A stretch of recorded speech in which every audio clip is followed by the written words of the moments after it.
Hey guys, what's up? Dingo Crikey here with another commentary video, this time focusing on the Transformers movies. That topic, whether or not Sideswipe and other Autobots can be confirmed deceased from what we are given in Transformers Age of Extinction. Okay, so this is a topic that has been discussed quite extensively within the community and on some of my videos. Obviously, I've done previous videos relating to this topic. Will Sideswipe return in Transformers 5? Will deceased Autobots return? Which characters should return for Transformers 5? You can check out any of those through my playlist and channel, and a lot of those videos were done a while ago, some as far as a year back. However, I still get lots of comments on those videos or come across people discussing Sideswipe's fate along with that of Dino and characters such as the Wreckers, other than Leadfoot, who we know is in fact dead from what we see in the movie. And in comments, people will bring up different kind of evidence, such as we see their faces on kill cards, Wikipedia says the characters are deceased. So despite the fact that it was started a long time ago, this discussion still seems to be pretty relevant, and what I want to do is, to the best of my abilities, put some of these questions to rest for a lot of people. Now, there are two things I want to say off the bat. One is that I'm only one guy and I've tried to access as much information as I can on this, but there's only so much that I can find, so forgive me if not all of it is included. Also, there's only so much I actually include as valid information. For example, if someone just writes it up on Wikipedia that, oh, Sideswipe died in Age of Extinction, or that it's confirmed he's coming back for Transformers 5, that is not a valid source. And it feels kind of weird bringing that up, but I have seen people in the comment section use Wikipedia or Transformers Wikia as sources. The thing with Wikipedia, obviously, is that that can be edited by anyone. It's not Michael Bay putting the information on there. It isn't even necessarily sourced in all cases. Someone can just type up Sideswipe dies in Transformers 5 even, and no one might even come across it for quite some time. Even if someone like me comes across it, I'm probably not going to take the time to edit that. And even if it is sourced, that's no surefire guarantee that that source is reliable. For example, if they were to use the source as some post on a message board or an article from theonion.com, it's probably not going to be the most reliable information. So I'm not going to be talking about any of that has really been mentioned. Also, I'm only going to cover what we know from the films, because a lot of times people will bring up plot details that occur in the graphic novels or the novelization of the films. That also doesn't count when it comes to the films in particular. For example, I believe it's in the novelization or the graphic novel for Transformers Dark of the Moon, Skids and Mudflap are present and they are killed by Sentinel Prime when he turns on the Autobots. That obviously didn't happen in the movie. They aren't even present except maybe one scene where you see one of their vehicle modes. These are basically different takes on the basic story of the movie. They're not the exact same thing. I mean, they're obviously different. Some dialogue's probably different in some cases.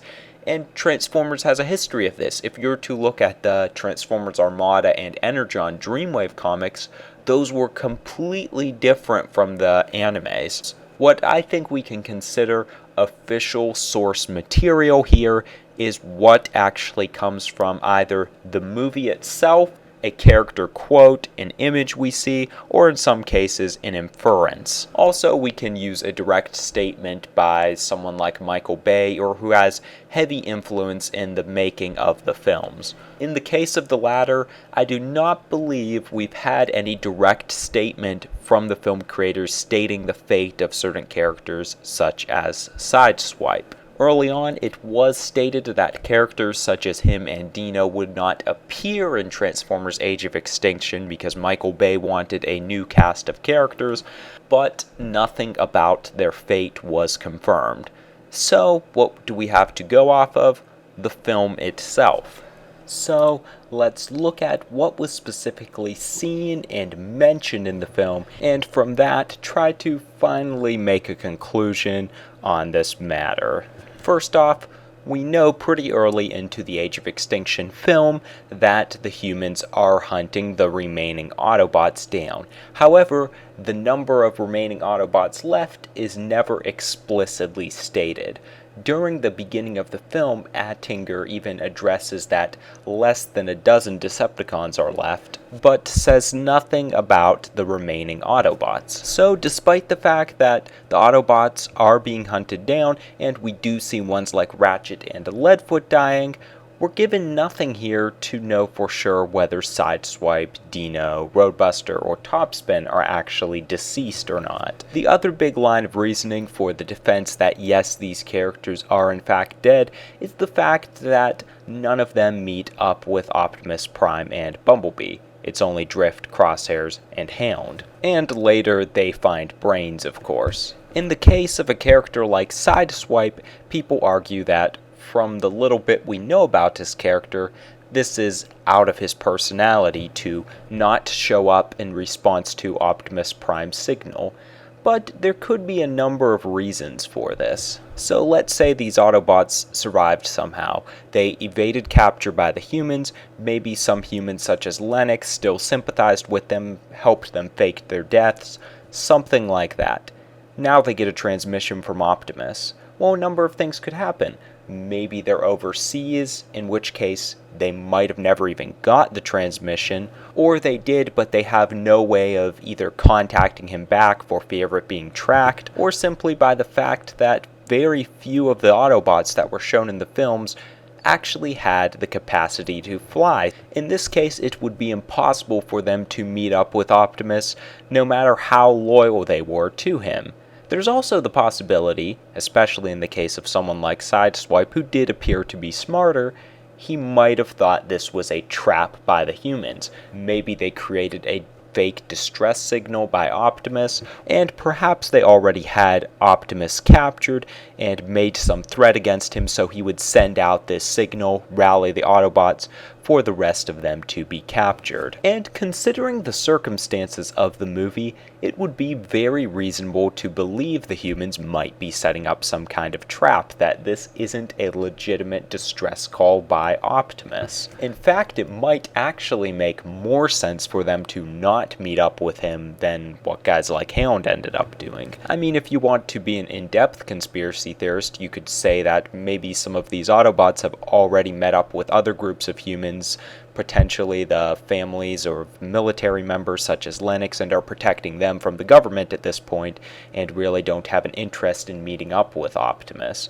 I mean, I highly doubt Michael Bay and his writers thought it out that thoroughly, but let's just say for the sake of argument, there are a lot of reasons. Then there's the next argument that Drift says, we are all that is left. Well, Drift isn't God or Primus in this case. I mean, he doesn't know the location and status of each and every Autobot. It seems more reasonable to think that he's probably just assuming this because they are the only ones who showed up, and it seems within Drift's character to kind of make that assumption. Furthermore, he shows no knowledge of Leadfoot or Ratchet's death until they're presented to the Autobots by Cade. So the fate of other Autobots such as Dino is probably unknown to Drift, despite that he says we are all that is left. The next one is that none of these characters show up through the rest of the film. I mean, Brains didn't meet up with the rest of them in further down the line.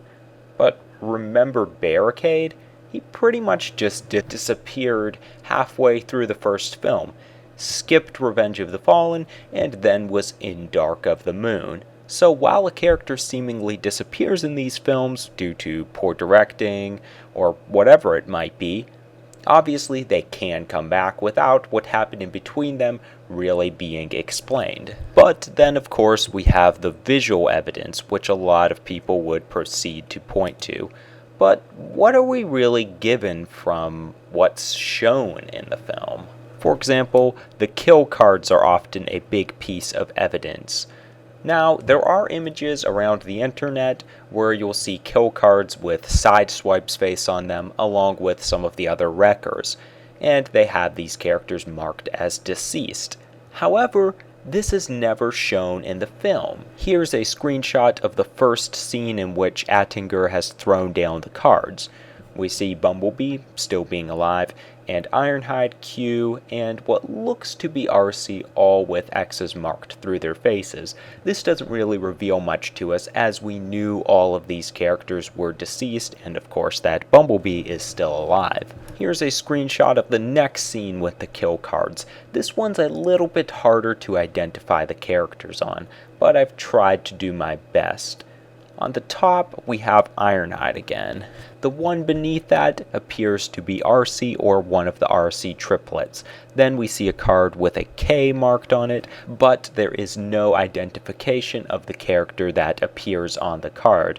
Beneath that one, we have a card marked with 10 that looks to be Shockwave. You can't see the name, but you can see the tail end of it, along with the fact that it's a Decepticon, and you can see a little bit of the picture, and it does look to be Shockwave, has the red eye, slight signs of the ribcage in the body. Then we have a number 2 card. Once again, we can't tell who it is, but we do see it's labeled Decepticon as opposed to Autobot. And the other two are pretty much completely obscured. We can't really see the one at all, and all we can see of the other is that Beam appears to be part of the name, but that definitely doesn't give us any hints. Most likely they just threw together random names for these cards. Which, if they did do that, that may in fact further support the theory that they didn't want to kill these Autobot characters. Then we have the images from the KSI dissection labs. I tried to scan through these the best I can. I hope I didn't miss any of the scenes within the KSI, but I tried to do my best, and in most of them you can't really get a look at any of the Transformers that are being dissected. In most cases it looks to be as if they are already on the building stages. Here we can see them building Galvatron. This next image we obviously have Ratchet's head. Here we have Sentinel Prime's head, and then the camera will pan down and show us Megatron's head and alive brains, but we really don't see anything else there, no other heads of other Autobots. Now, before I move any further, I did want to address 2 images that surfaced around the internet, which appeared to show silver remains of what we think to be an Autobot in KSI labs. I'm not going to show them in this video because I'm actually only able to find them through another YouTube video and not actually on Google Image, but I figured I would discuss them anyways. The one image just looks like a silver part of a Transformer, and we really can't identify a character by it, but the second image is more curious. Originally people thought it to be Sideswipe, but a closer look makes it look a lot more like Bumblebee's chest. Yep, a silver version of Bumblebee. So this could either mean Bumblebee's dead, which we obviously know not to be true. This was just a prototype they kind of threw in the background, like some of the Revenge of the Fallen Decepticon drones having Megatron's head, or that maybe this was the KSI's early construction of Stinger, something like that. Either way, it shows us that even if we did see parts of these Autobot characters, it doesn't necessarily mean they died. Maybe the humans are just basing their designs off of these Autobots. But obviously these images weren't used in the final cut of the movie, so we weren't supposed to see them anyways. So you could probably find them if you would like, go to some other YouTube videos, but I really don't think they're worth looking into. If there is something else with the KSI labs you can find, post it in the comments section below, but that's really all I found as far as the dissection rooms. Now, what about when we see the new Decepticon designs? Most of these Decepticons do just appear to be clone designs. There are a few designs and they just make a lot of Decepticon drones out of them. In this image, we see Galvatron along with a lot of those drones. Obviously, we have 2 heads over there in the corner, but if you look at this other image, there's another 2 heads. So that furthers the theory that just because they made a Transformer in the image of a previous one doesn't actually mean they were using those specific parts. They could have just been cloning it. Once again, probably was just something they didn't put a lot of thought into when making the movie, but it does look good for these Autobots' survival. We also do see some silver Decepticons. Now, some people have said that, well, this is definitely from Sideswipe's remains. Well, we see that the KSI are able to make lots of Transformers. They don't seem to need the remains of a ton of Autobots and Decepticons to do this, though they definitely would have enough Decepticons due to the battle in Chicago. But we do in fact have a silver Decepticon, Soundwave. Yes, Sideswipe isn't the only one, so Soundwave could have been their prototype here, not necessarily Sideswipe. Now, we do see some Viacons, I believe they're the Trax drones in particular, with blades that look fairly similar to the ones Dino had in Dark of the Moon, if I'm remembering right. Now, I do think this is the most telling piece of evidence. I mean, we kind of figure that more than Ratchet and Leadfoot had been apprehended, so I think it is plausible to say maybe they had killed Dino and kind of used that blade design. Once again, they wouldn't have had to kill a ton of Dinos, they might have just taken the design off of him, but I could see someone saying that may lead to signs of Dino's death, since those weapons do resemble the ones he had in Dark of the Moon. But that is really all I could find as far as what we were actually shown in the film. For some reason I could remember a scene where we see the bodies of Q and Sentinel Prime, but I couldn't really find that. Even then, I don't think you've seen a body that was definitely Sideswipe or Dino. There are a lot of red drones, but we really can't say for sure. So, what conclusions can we make at this point? Despite what many of us have inferred, Dino, Roadbuster, Topspin, and Sideswipe have not been given an official death in the film itself. At least there's no proof of it within Age of Extinction. The Autobots very well could still be evading capture, fake deaths, something like that. It is probable that at least one of these characters did die in the hunt for the Autobots. I mean, maybe the two Wrecker Bros went down the same time around Leadfoot's death, the blades could be an indication of Dino's death, and other than silver Viacons, there really are no definite indications that Sideswipe was killed off. Now, could we see any of these characters appear in future Transformers films? As far as Dino goes, his voice actor did pass shortly after the film. The character really didn't have enough time to become very popular, and I hear there was some trouble with the company that had his car mode in the film. As far as the Wrecker goes, they also had some minor roles. They're easily replaceable, and in my opinion, Roadbuster kind of looks like Crosshair, so maybe that would cause some problems. Sideswipe I do think is the most likely. I might be a little biased here, but he has been shown to be a popular character. They even made a figure of Sideswipe in the Age of Extinction line, and it's one of those names that they really have kept around in recent Transformers. In Robots in Disguise, we have a different version of Sideswipe as a main character. Now, I know there was some trouble with Chevy and the car, but I don't think any of us would really care if they just changed Sideswipe's car if we could get him back for Transformers 5. Still, I definitely have my doubts. Michael Bay doesn't really seem to care. Autobots have disappeared in the past, such as Skids and Mudflap, and they probably want to sell off new characters, or maybe create a better blank slate, as they might have seen some of these characters were kind of scarred as just sitting around in the background in the previous films. But I believe there's some reasons to be hopeful. You know, the new writers might actually care what fans think, and they might have concerns about the characters. We gotta remember Barricade also returned. There seemed to be a big enough demand there that they did put Barricade in Dark of the Moon. He did have a small role, but I think he at least had a line or laughed evilly or something like that. And guys like Sideswipe seem to be popular characters, and Hasbro seems to like marketing him. So there, I laid out some closing thoughts on this topic. I kind of had to do it just with all of the controversy that's going around, people claiming that it is reported these characters are killed, claims that they definitely are coming back in Transformers 5. I mean, as far as I can tell, we simply don't know what they're going to do with them.